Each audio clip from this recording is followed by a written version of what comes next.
The original Industrial Revolution was driven by the discovery that you could use steam engines to do all kinds of interesting things. But that was followed by additional revolutions for electricity and computers and communications technology. We're now in the early stages of the fourth industrial revolution, which is bringing together digital, physical, and biological systems. One of the features of this fourth industrial revolution is that it doesn't change what we are doing, but it changes us. There you just heard Klaus Schwab, the founder and executive chairman for the World Economic Forum, say that the fourth industrial revolution is going to change us, change humanity. With the ability to visualize brain activity, for example, through a simple consumer-based EEG device, it gives us access to ourselves in ways that we've never before thought possible. It unlocks the black box that is the brain and enables us to really, truly be able to realize an identity that is aspirational. There's now a scientific foundation for the effects of mindfulness on the brain, on the genome, on biological aging. And when the human mind does know itself, then you get the potential for a new renaissance that restructures itself in terms of our relationship to life, our relationship to the planet, our relationship to work.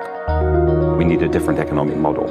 And by that I don't mean capitalism versus communism. What I'm talking about is a shift in the system along the lines of the two big changes that happened in the 20th century, Keynesianism, with a much greater focus on health and education and the role of government working with business, and then a reaction against that in late century to neoliberalism, where the focus was on free markets, freedom of the individual, and getting governments out of the way.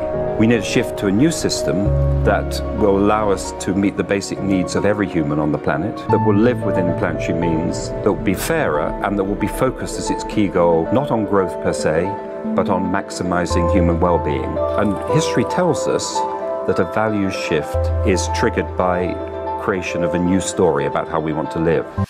Now, they were talking about this new economic model not being based on hard work or being a business owner or creating wealth and success. They were talking about a new global economic order that will be fairer, they say, and essentially redistribute wealth, your wealth, as they see fit to lower the standards where you are in your countries or in some countries and raise them in others. So the goal is no longer, I want to be less bad, less monotonous, less unsafe, less unjust. It's really about a diverse, safe, healthy, and just world with clean air, clean water, clean soil, clean energy. Together we are fighting to preserve our fragile climate from irreversible damage and devastation of unthinkable proportions. Are you beginning to see how this COVID crisis has accelerated the 2030 agenda and global governance, and how they use public figures such as celebrities to help sell it to the public because people do not trust governments and institutions? Now, of course, the fourth industrial revolution will be sold to humanity as a way to better mankind, a word which they don't want you to use. Mankind, the UN doesn't like that. They want humankind, right? Anyways, they will make paralyzed people walk again. They will help the blind to see. And while this is all amazing and great, history shows us that time and time again, things that could be used to benefit humanity are often weaponized and turned against humanity. Humans have always been using tools, but because of the recent advances in technology, we're beginning to have machines that can augment us in all sorts of interesting ways. I was the first person in the world to be able to voluntarily move my legs whilst stepping in a robot by exciting the nervous system using electrical stimulators directly onto the spine. We believe that a cure will be possible if enough of the right people have the will to fast-track a cure for paralysis. The projection of 5 million jobs lost by 2020 to technology is serious, but it's not the main question. Construction, manufacturing, services, public health and education, these industries will still exist. The main question is, what will be the future of work? How will we define work? How will we share the wealth? One of the things that I think is so essential to free and open societies is freedom of thought. And up until now, the conversation we've been having is around freedom of speech. Once we can access people's thoughts and access people's emotions, we have to create a space that enables people to think freely, to think divergent thoughts, to think creative thoughts. And in a society where people fear having those thoughts, the likelihood of being able to enjoy progress is significantly diminished. Did you just hear that? She said right now the discussion has been around free speech, but basically once we get that out of the way, once we get access to people's thoughts and once we get access to people's emotions, we need to create a framework for people to think in, so people aren't scared and so people are safe. This is absolutely terrifying. Talk about thought police. They are fully intending and telling us right now that they plan to have direct access to your thoughts and to your emotions and be able to manipulate them as they see fit, of course, for the greater good. We need to take responsibility at every level of society, from the individual and the personal to the institutional to the global, to adapt to these technological challenges and changes which are redefining what it means to be human, what it means to work, what it means to be completely embedded in this world.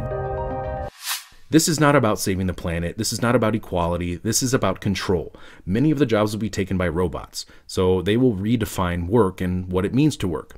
They want to redefine what it means to be human and determine for you your role and your future of being essentially a transhumanist cyborg integrated into this new control grid. Now, right now we are witnessing the controlled demolition of the current system of control by design in order to usher in this new transhumanist agenda, this new system of global governance, this new digitalized system of control where we will be unable to distinguish organic life from artificial. We won't even have access to our own thoughts, or we'll have access to them, but we won't even be able to control our own thoughts and emotions because they're going to do that for us, because we're going to be tied into their grid system. Now, the current system was never meant to last forever. It was meant to last only long enough to enslave humanity through debt and until technology caught up to the technocrats' envisioned future.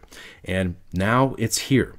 Now, do you think that the central banks would take responsibility for the collapse of the current system? Do you think that the governments would take responsibility? No. The virus is here to take the fall. The virus will be the excuse to burn down this old system, as we're seeing happen right now, and out of the ashes this new system will rise. You think that it's just a coincidence that the central banks just so happen to have their new digitalized currencies ready to go? They've already been rebuilding the global infrastructure for years to facilitate this new digital financial system, this new digital financial system of control, which is about to be rolled out on all of us right now. At the same time, they are rolling out the digital immunity passports, and that the UN's digital identity plan is being rolled out and worked on right now, which is being funded and rolled out by Bill Gates. There's so much more. I could continue to go on, but for now, I'm going to have to cut it here. Global governance is at our doorstep. It's being rolled out under the justification of this COVID-1984 crisis. And at the end of the day, we the people do not have a say in our future, according to them. We don't even get a vote, according to them. These technocrats are deciding the future of humanity for us right now. And guess what? The future of humanity isn't human at all.